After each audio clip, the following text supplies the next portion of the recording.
Hello everyone, আমি অনেক দিন পর চলে এসেছি আবার একটা নতুন ব্লগ নিয়ে। তো দেখো, সেদিন আমরা ৩ জন বেরিয়েছিলাম। ৩ জন বলবো না, কারণ আমাদের সাথেও ছিল তিতানের মিমি।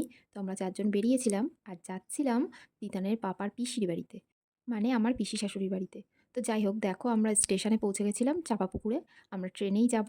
তো অনেকক্ষণ আগে পৌঁছেছিলাম ট্রেন টাইমের। তো গিয়ে অধীর আগ্রহে অপেক্ষা করছিলাম যে ট্রেন কখন ঢুকবে। হঠাৎই দেখলাম একটা ট্রেন আসছে। আমরা ভেবেছিলাম মনে হয় আমাদের ট্রেনটাই আসছে। তারপর দেখি না, ইন্সপেকশনের জন্য এসছিল। তো দেখো, ওইজন্য কিন্তু সিঙ্গেল বগি ছিল। তারপর অপোজিট সাইডের ট্রেনটাও এসছে। তখনও আমাদের ট্রেনটা আসেনি। তো আমরা আবারও ওয়েট করছিলাম।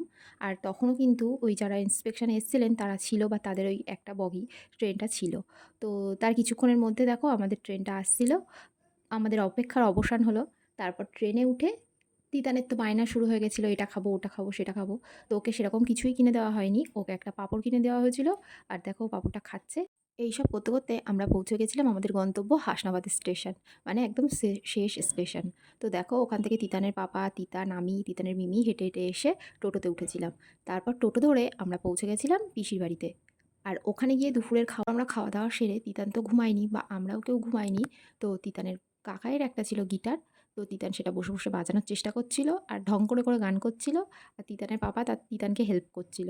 আরও ছিল, মানে আঁকা ড্রয়িং করার ওর ইচ্ছা হচ্ছিল, তাই ওকে একটা খাতা দেওয়া হচ্ছিল। ও দেখো এইসব হিজিবিজি ড্রয়িং করেছিল। তারপর আমাদের বাড়ি চলে আসার টাইম হয়ে যাচ্ছিল বলে পিসি আবার আমাদেরকে চা করে দিয়েছিল। আর তিতানের পাপার তো চাটা ফেভারিট। ও যখন তখন যেকোনো টাইমে চা দিলেই ও খেয়ে নেবে। তো তারপর আমরা চাটা খেয়ে দেখো টোটো ধরে বেরিয়ে পড়েছিলাম পিসির বাড়ি থেকেই। তারপর টোটোর মধ্যে কিন্তু তিতান ঘুমিয়ে পড়েছিল। আমরা যখন স্টেশনে পৌঁছিয়ে ট্রেনে উঠেছি, তিতান কিন্তু পাপার কোলেই ঘুমাচ্ছিল। আর ট্রেনটা কিন্তু একদম ফাঁকা ছিল, যেহেতু ওখান থেকেই ট্রেনটা ছাড়বে ওই জন্য। তো তারপর দেখো, আমরা ৩টে ৪টে স্টপেজ পার করে যখন চাঁপাপুকুর স্টেশনে নেমেছি, তখন কিন্তু সন্ধে হয়নি। কিন্তু এতটাই মেঘ করেছিল, দেখতে দারুণ লাগছিল। আর মনে হচ্ছিল দেখে সন্ধে হয়ে গেছে। আজ এইটুকুই, টাটা। আবার অন্য কোনো দিনে আসবো অন্য একটা ভিডিও নিয়ে।